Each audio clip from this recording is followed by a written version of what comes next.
Hey, good evening, everybody, and welcome to episode 3 of Together We Serve. Today, I'm joined by Patrick Bennett. Patrick, how are you, sir? Good, good. How are you? Doing well, doing well.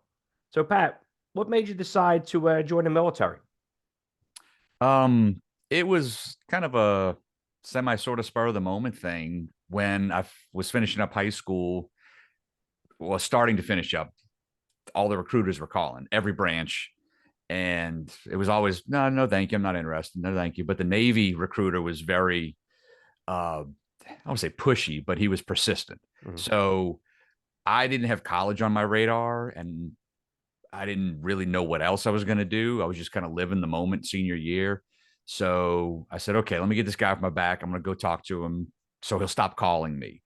Well, he kind of sold me on it and sold my folks at the time because I was 17. So he had to sell them on it too. So it was taking this, I don't know what it was called. It's like a mini ASVAB, Mhm. and it was like 20 math, 20 English. And he said, you did very well. You qualify for nuke program, nuclear power. I said, oh, that sounds neat. Tell me more. And he did. Oh, it's like college and it's great and you'll love it. And so that sold my folks on it too. And so yeah, joined up few months after I graduated high school. So, like you said, I guess the Navy recruiter was just a little bit more persistent, but what was it really that started to gain your interest more towards the Navy than any other branches? Primarily it was that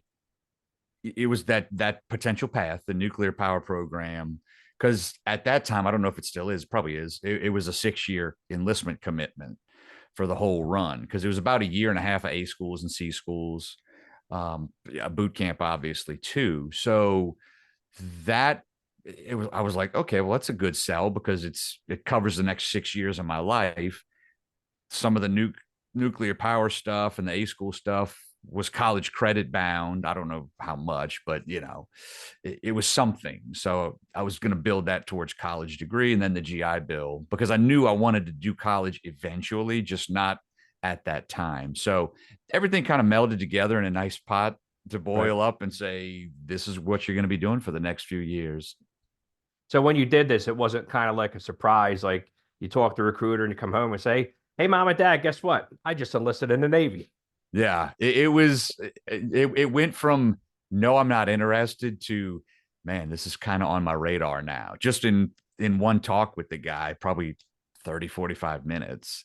But again, he had to sell them on it because I turned 18 2 days before I went to boot camp. So everything was still parent permission because I was 17. So he talked to them, kind of gave them the same rundown, and then we went from there. And it just kind of built more and more. I mean, obviously the internet was, I was 1994. So the internet Right. wasn't nearly what it was today, but it was brochures and it was talking to the recruiter and folks that had served. I had an uncle who was in the Marines at the time. So was like, oh yeah, do that. He was pro military as well. So walk us through your, I guess, you get the MEP station, you get on your plane. Um, so my question is, where did you wind up going to boot camp and walk us through, I guess, your boot camp experience? Yeah. Initially, at the time, I did the the late entry program, sign on. The Orlando boot camp was still open, so they billeted me for Orlando, but it was June of '94, and I'm like, man, that's a month after high school graduation. It's going to be hot as Hades in Orlando in summer. So I said, is there anything else? Could I pick something different? They said, let's see, and they had mid October billet in Great Lakes. So Orlando was still open, but they were about to close. They closed what I think the end of '94, if I remember right. So I went to Great Lakes, and yeah, that was like I said, 2 days after I turned 18. Like you said, got on the plane, flew to O'Hare, I think it was. I'm pretty sure it was O'Hare, and then yeah, the bus, and man, that was a long night. That first night. So now when you went to your boot camp station, was there anybody from your MEPS area that went with you, or were you solo the whole time? There were two. There was myself, another guy my age, and a young lady who once we once we got on the buses at O'Hare, never saw her again. Right. But me and the guy, we wound up being in the same company, and I want to say he did pass some review with us. I'm pretty sure he did, if I'm not mistaken. I remember his name for sure, because we were like we were buds because Right. from the same area. So I don't know anybody else, that kind of thing. So that was a little bit of comfort, that you knew somebody at least. So what was your experience like? Because when I went to boot camp, I went to San Diego. I got lucky. Okay. I guess you call it summer camp. Yeah. So walk us through your experience at Chicago. It was good. I mean, at first, because it was mid-October, so the fall weather was really showing up. So, I mean, we were in, the Smurf sweats for at least a week and a half, if I remember right, maybe even two. But the weather was nice. It was warm days. It was cool nights. I'm in heaven because I'm from the South. So comparatively, the weather was nice, but it was also new. I mean, the first night, like I said, was because we got there at night, got to the in processing, and that was paperwork and Mhm. everything, all that, your analysis and the whole rigmarole. And so that was through the night. We didn't go to bed till I think 8 the next night. Oh wow. So yeah, it was just all night. And we stopped for chow. That was it. We stopped to eat. All right, back to it. Shots and medical and dental and all that. So that was a big eye opener, and learning the routine was like the biggest whoa, this is for real kind of, on top of the PT and all the other stuff. But yeah, getting the routine. The one thing that came good to me, because I was in marching band in high school, so everybody else was like, left, right, no, you're doing it wrong. I'm just like, this isn't that hard. But I had I had marching band experience. So It's like everybody else. Every guy says that they get that left face, and then everybody right. starts going right, and you're like, fuck.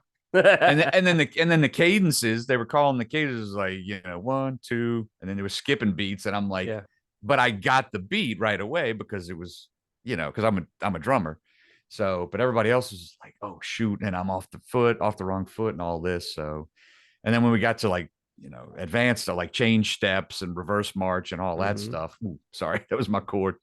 So yeah, it was, for me it came easy, but I had that marching band experience. So for most people, I guess that might watch this that haven't been in the military, usually in boot camp, the COs will ask if anybody has any kind of musical experience. Were you a part of that drill? What do they call it? The drill team or the pass and review Yeah, team? the 900 companies. Yeah, the I guess the drill teams, or yeah, because they do what they do, the rifles and the state flags, and then the band. There's a band, the recruit band. But I never got asked about that. Oh, I mean, wow. they never asked our company, hey, does anybody play a musical instrument? Does anybody have experience in marching band, or any drill, junior ROTC in high school? None of that. They didn't ask us any of that, So what did they sadly. have their own little, they had I guess their own little Navy band that did your guys' graduation or?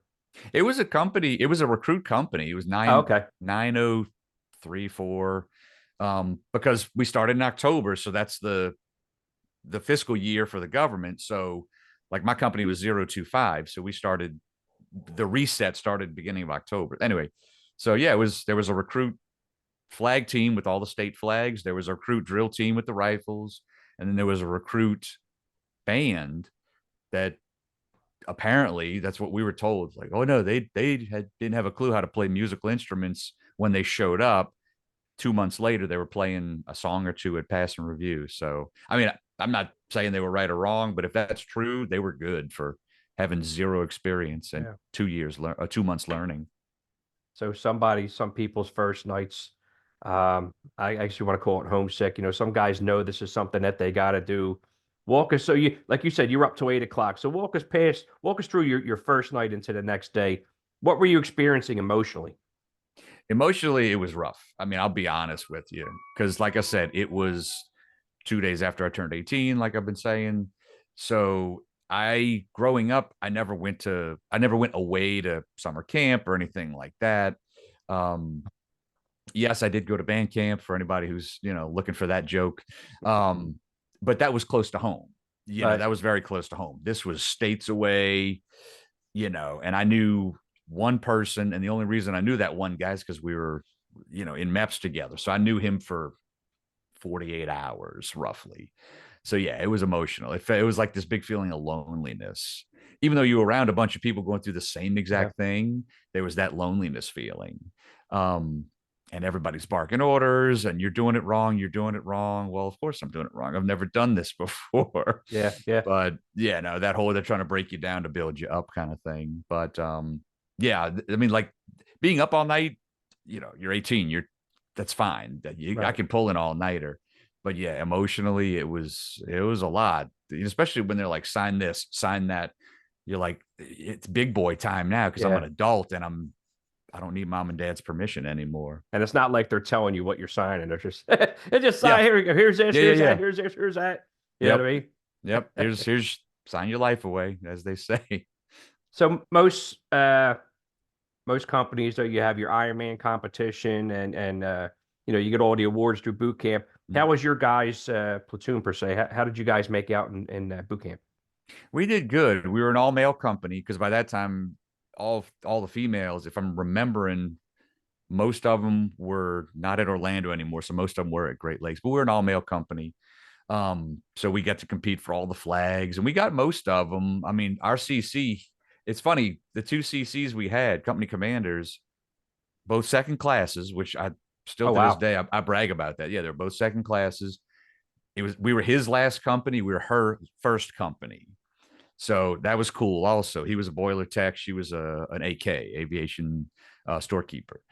But he really, really, really wanted us to be a Hall of Fame company, and he kind of nudged us on that a lot. We didn't make Hall of Fame, but we got every flag that we could get, except for the one with the Olympic rings. Mhm. I think that's for the athletic stuff. I mean, we competed and we placed or whatever, but we didn't win the flag. So, because I think that was per cycle.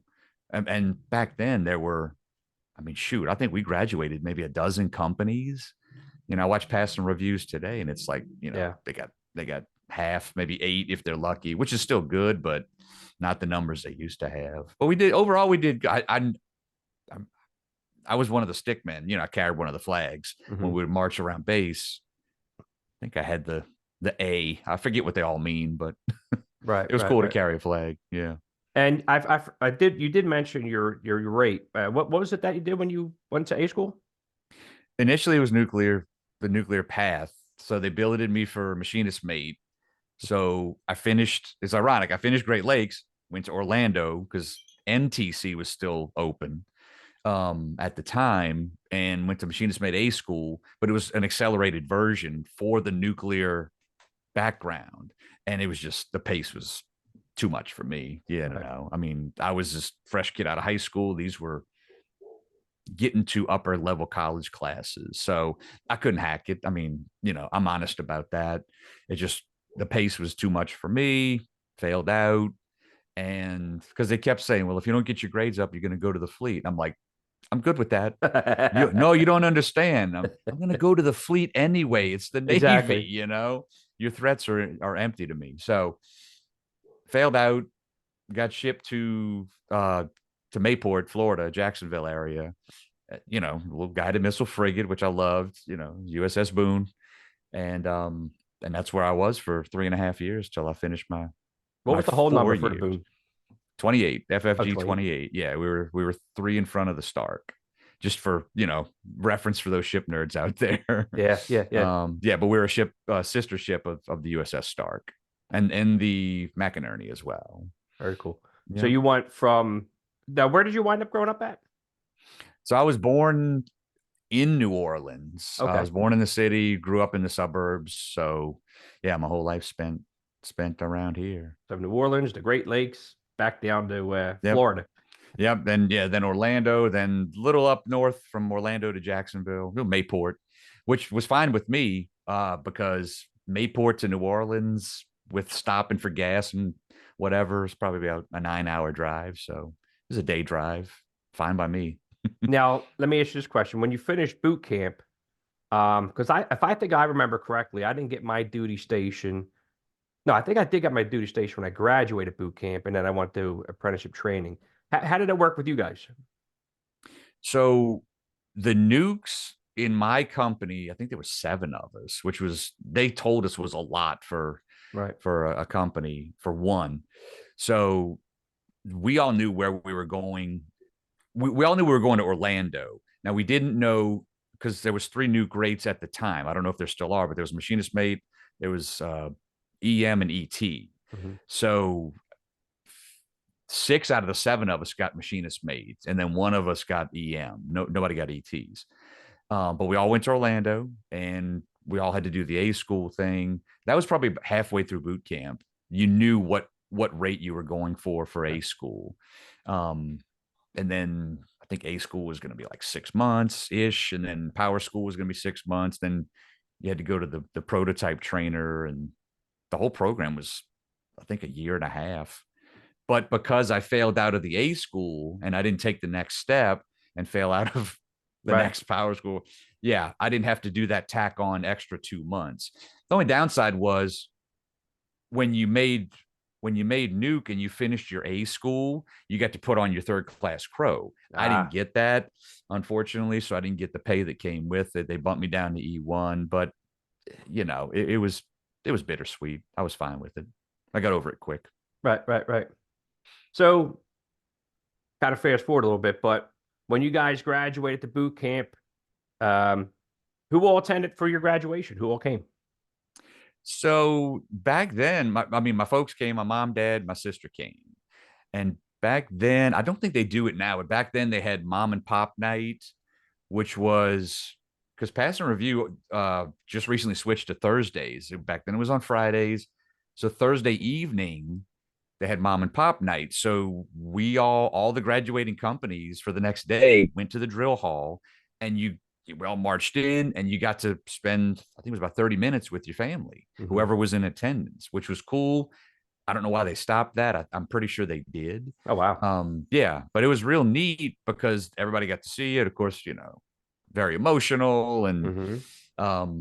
it was a quick 30 minutes, but it was awesome marching into that because they marched us in just like for Pass and Review, but they marched us in, called one company at a time. I mean, that was my proudest moment. That Right. more than marching in for Pass and Review, because it was the big, we haven't seen you in 2 months, and the big reunion. So that was awesome. So once you graduate, they tell you where you're going to go, and you find out. Would you say you were on an FG? FFG, yeah, got a missile FFG. frigate. Mhm. So you find out you got this, I guess, USS whatever FFG. Did you know what kind of ship that was at that time? No, I mean, I can't say I'd never seen a Navy vessel because New Orleans is about 2-hour drive from Mobile, and the USS Alabama's there. And that's a battleship. I mean, it's one of the smaller ones, but still. And we went to that when we were kids. But it's funny when I flew into Jacksonville Airport and took the taxi to the base, and I'm looking out the window, and I'm just looking for aircraft carriers. I'm looking for like the biggest thing that I could spot first, Right, right? right, And I'm right. like, I don't know how big an aircraft carrier really is. So I'm looking for this ginormous thing, and then we finally get to the front gate of the base. Still can't see a ship from the front gate. I'm like, okay. And we're driving. Okay, well, that's pretty big. Well, that's pretty big. There's a carrier. I know that. And then kind of circle around, and I'm like, oh, that's kind of small. It's not tiny, but it's kind of small. I mean, it is. I mean, I think the whole crew complements was about 225 Hmm. officers, everybody. Yeah. So, but I mean, it was a ship. I knew I was going to go to a Navy ship, Hmm. and I was very content with that. Um, to be honest, hindsight, I'm glad it was a small ship because the crew was Yeah. great. Everybody was You tight. know everybody eventually. Yeah, everybody Yeah. knew everybody by first. I mean, Hmm. away from the ship, you call junior officers by their first name. I mean, it Yes. was that. Yeah, it was like a big frat house, but in a real good way. So I was on a DDG. I was USS Callahan 994. Yeah, Our ship, I think, if I'm not mistaken, our ship was like 583 foot. What was the length of the FFGs? 400, man. for something. Yeah, Yeah. I'm sure I got, got guys like yelling at me for not knowing. It was over 400, less than five. I know Well, that. I see now because sometimes I go on like the San Diego Harbor on the YouTube channel, and sometimes you get to see these new Navy vessels come by. And to me, it's like they're so futuristic looking compared to Yeah. when we had ships that had some design to them, some dimension, and these things now almost look like spaceships, Yeah. on water. You know what I mean? Yeah. Yeah. Even like the Arleigh Burke destroyers, when those first came to Mayport, it was like, wow, that looks fresh. That looks tight or whatever. Pick a good word. It Mhm. looked, compared to the oh shoot, I can't remember the class of destroyers before that. Um, but yeah, it looked like an upgrade. And now they're supposedly, from what I've been reading and hearing, they're re-upping frigates back to the Navy, because all the Perry class, which was I was on, they've all been decommissioned. But yeah, they're apparently, the Navy misses frigates, so they're bringing them back, which warms my heart. Exactly. So I have to ask you this question because I know where I stood in this. Were you a seaworthy guy? And meaning, or how did you handle the rough seas, like on your first couple times being out to sea? Yeah, I only got seasick once. As God is my witness, I only got seasick once. And that was rough, because we're Hmm. this smaller ship, Hmm. rough seas. Because when we did our first med cruise. That was summer of '95, and it was hurricane season was going on. So we were kind of ducking and weaving Hmm. tropical storms and hurricanes. So we hit some rough seas, but I only got it once. And my wife hates me now because when we go on luxury type cruises, cruise ships, I never, I'm like, oh, this is great. I love this. And she's taking, eating Dramamine, and, she's like, I hate you. Yo, I listen. I'm not going to lie, dude. I just went a Royal Caribbean cruise a couple of years ago, and I had the wristbands on with Yep. the little pressure point thing. Yep. And I remember my first night. Well, we had to fly out to Hawaii. We were stationed out of San Diego, 32nd Street, but we had that. My ship was in Hawaii because we were getting ready to do sea trials to do a Westpac. Okay. And I ain't gonna lie to you, dude. I think I was sick in bed for like 3 or 4 days. I don't think Oof. nobody even knew I was there until my first class one day comes in and asks me, goes, "Yo, dude, you got to get up, man, and do something. Go eat some crackers. Go up topside." So, Yep. Get you a Sprite, it's something. just right, yeah, Yep. exactly. But Yep. a lot of people don't understand, like with these small boys, although some of them have the stabilizers, dude, we rock and roll. No, You we know what had I mean? stabilizers, and they worked. I mean, yeah, because when I got to the ship, I was in with the engineman, the A gang, and that was their equipment, was the stabilizers and, the air compressors, the diesel generators, all that stuff. So I learned a good bit about that before because I wound up striking DC, and then I was in the general workshop with those guys. But I was like, okay. But then when you appreciate the fin stabilizers, cruise ship, Navy ship, you appreciate them when they don't work. Yeah. When they're not functioning. Yeah, you could feel the difference. So it kind of seems like our time era. I kind of was because I went in January of '93. Okay. I was a 2 year deal. I was a 2x8. I was actually as USNR, but I did 2 years active duty. Yep. We had some of those And guys. oh, dude, it was great. I mean, Yep. I still got my veterans preference. So I mean, my recruiter really hooked me up. She did a good job. Um, so I lost my train of thought. Um, oh my God, I just went in left field somewhere. January, two Oh year yeah, enlistment. and then I got out December. I saved all my vacation time, so I got out, December of 95. So yeah, it was kind of like we were right around each other on both ends. That's pretty Yeah, cool. we were in the middle of that med cruise in December '95. Yep. So a lot of people don't realize. A lot of people feel like, oh, when you're in the Navy, okay, you shoot the missiles, this, and that. But a lot of people don't understand general quarters and battle stations and how each person has their own designated job or as a team. What Yep. was your position at general quarters? Jeez. Initially, trying to remember back when I first got there, it was a lot of shadowing people. So it was probably in the machinery spaces with one of the enginemen at one of their positions. That's my best recollection. But once I struck damage controlman, got into the general workshop and kind of did all my quals with that, jeez. For the most part, I was repair 5 investigator. There was 2 of us. Okay. Yeah, and that was kind of like a, for me anyway, it was kind of a pristine position. Like that's what I wanted. Or give me team leader or give me whatever, something like that. But yeah, they're like, well, one of the investigators transferred off the ship. And so I said, I'll do it. And they said, okay, you're the guy. So because we were the first to go. So we're like throwing on OBAs as fast as we can while everybody's putting on all the stuff Mhm. so we can get out and do our thing. One of the funniest things besides watching everybody get their penicillin shot in boot camp Yeah. is Yeah. is Remember well, that? I was allergic to penicillin, so I got the pill, Oh, and you're lucky. I had to take the pill, and watching everybody, and they're trying to sit down and going, but your first time going to general quarters, just for training purposes, and you're out at sea. And I remember my first time, and again, I still wasn't doing all that great. I didn't have my sea legs with me. I just wasn't feeling well. Yeah. And you got your ensemble on, you got your mask, and you're not feeling well, and you start looking around and you're trying to see, okay, who's doing worse than me? Who's going to pew first? Yep. Well, we had a guy. He was a first class engineman. He'd been in 20 years. Mm-hmm. He still got seasick. I wouldn't say frequently, but regularly. I know it's kind of the same, but Mm-hmm. yeah, I was like, oh, you ain't looking so good. And I mean, yeah, yeah. He was kind of the measuring stick of how heavy of seas we were in. He's like, is he feeling okay? How's he doing? He's okay. He's like, oh, we're fine. Yeah, That's classic. That's yeah. classic. 20 So years. Yeah. so you got your duty station, you got your job, all this, your DC. Um, have you had to do any like because I did 6 months in the Persian Gulf. Did you have to do any tours anywhere or? We did the first med cruise, then we came back and did floating dry dock in Mm-hmm. Mayport, which was fine. It's home port. That's great. We had to live on the old berthen barge, which was, Mm-hmm. yeah, that was something else.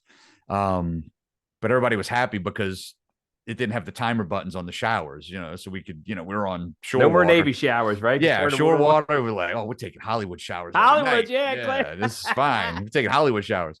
So once we finished that, or maybe it was before, but we did Caribbean drug ops because we were a Florida-based ship. Okay. So Coast Guard detachment came on, and we did drug ops in the Caribbean for 2-3 months.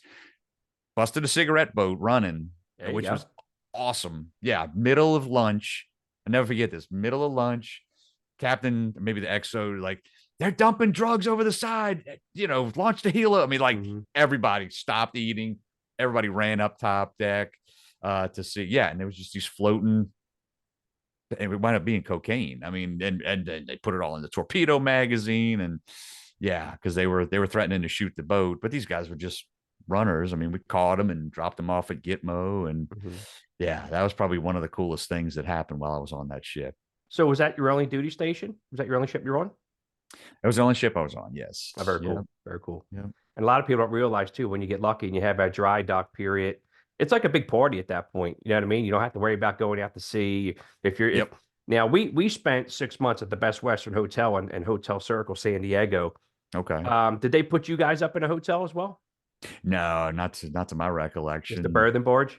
Yeah, and it was a real drag because part of the floating dry dock, they were redoing the mess decks, like literally the deck of the mess decks. Yeah. They were grinding it all down and doing a fresh job on it. Mm-hmm. So the galley was obviously shut down. So all meals for the entire floating dry dock, we had to take the ship's van over to the base galley, get pans of food for breakfast, lunch, and dinner, bring them back, Mm-hmm. set up in the helo because we had 2 helo hangars on the FFG, set up in the spare hangar, serve lunch. Everybody's eat. It was just very uh, primitive, plastic spoons and forks, knives, paper plates.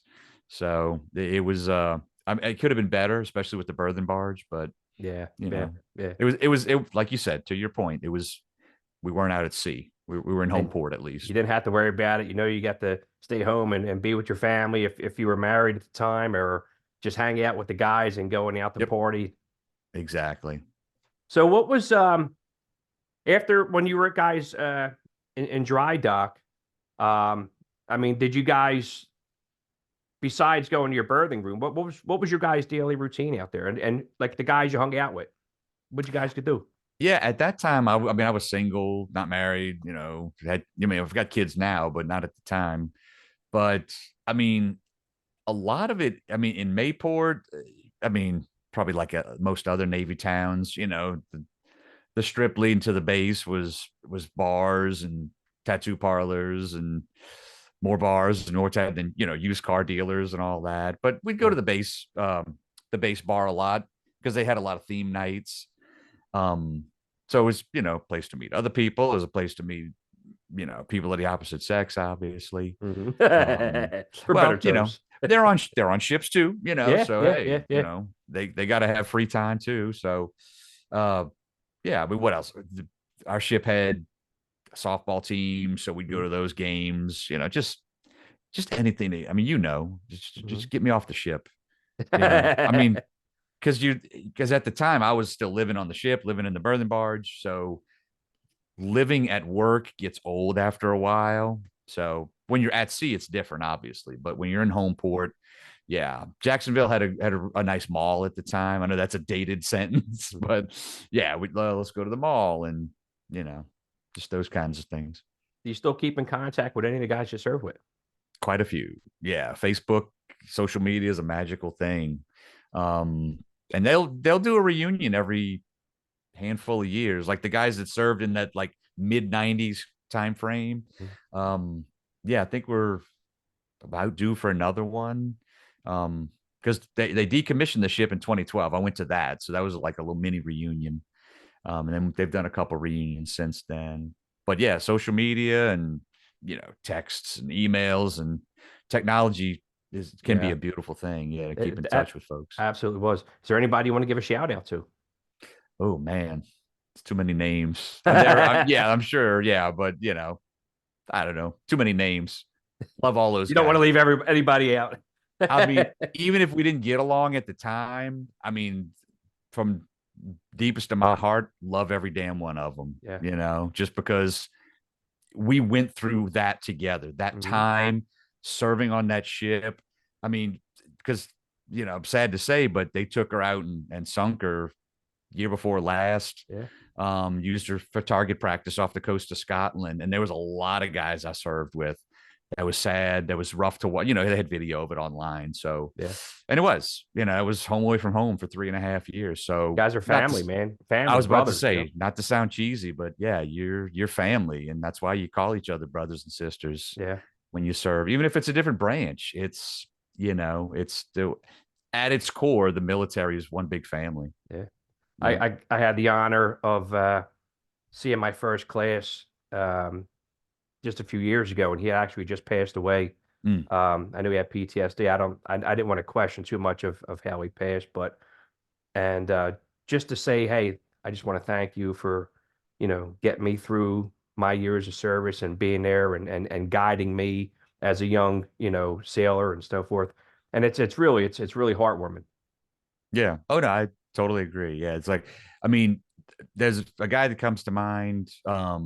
He was the division officer for the general workshop. A guy named Dan Bessie, if I remember his name right. Super nice guy. I think he was an academy grad. And he passed away probably 20 years ago. Young guy. He was in his early 30s when he passed. But, he was, and there was a lot of leaders that I had that were amazing guys. And even, a few ladies, while I was, in between duty stations or whatever, that I had to answer to. But yeah, guys like that pass on, to your point, it's like, man, even though it might have been something small, insignificant Mhm. at the time, through the grand scheme, you're like, I'm glad I knew that person. I'm Yeah. glad we served together. Yep. Yep. Yep. 100%. Yep. Pat, listen, I want to thank you for taking time hanging out. I think this is a great series, my third episode. And if you talk to any of your guys on the phone, just let them know, hey, if they want to come and share their stories, everybody's got their own. And I think this is a great way to honor a lot of guys who served every branch and get to share their story. Because, like I said, a lot of these guys, are passing away, and there's some really good stories out there to be told. Absolutely. Yeah. No, I'm glad I could do it, man. It was fun. Absolutely. Pat, it was great meeting you. And yeah, we'll have this uploaded. And for anybody out there, if you guys want to take some time out of your day and share your story about being in the service, Together We Served is a great YouTube series, and I'm looking forward to having everybody there. Pat, you take care, buddy, and have a great summer and stay in touch. Yeah, man. Thank you so much. Take Yep. care. Take care, bro.